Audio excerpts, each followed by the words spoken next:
C'era una volta Vicenza, c'era una volta Campo Marzio, un'oasi verde che proiettava la città verso Monteberico, un giardino che faceva parte del centro storico ma che negli ultimi anni è diventato una palude del degrado da evitare. Per questo noi di Rete Veneta avevamo proposto di rilanciare il parco, riconsegnandolo alla gente e tornando agli antichi fasti rinascimentali, restituendogli il suo nome. Campo Marzio, così come compariva anche sulla targa posta dalla Repubblica di Venezia sull'Arco del Revese.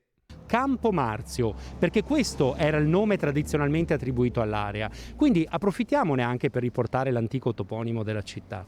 Anche il FAE aveva appoggiato la nostra proposta e con noi di Rete Veneta aveva acceso un faro proprio sull'Arco del Revese che sorgeva in Piazzale De Gasperi.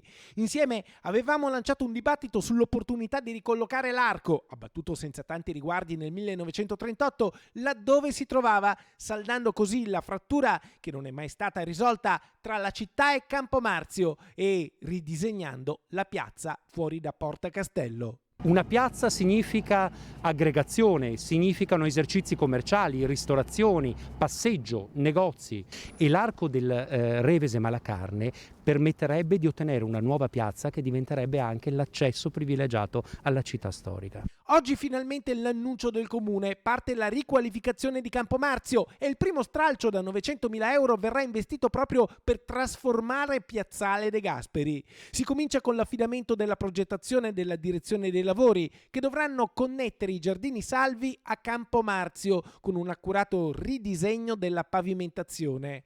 Nell'occasione si potrà pensare a come raccontare l'arco del Revese, magari con un segno a terra, con alcuni arredi per la sosta e una descrizione del monumento perduto. Insomma, la Vicenza del futuro prende forma, la città, come abbiamo ripetuto tante volte, ha bisogno di un progetto, di un'idea, di una visione e la riqualificazione di Piazzale De Gasperi può essere il primo prezioso passo.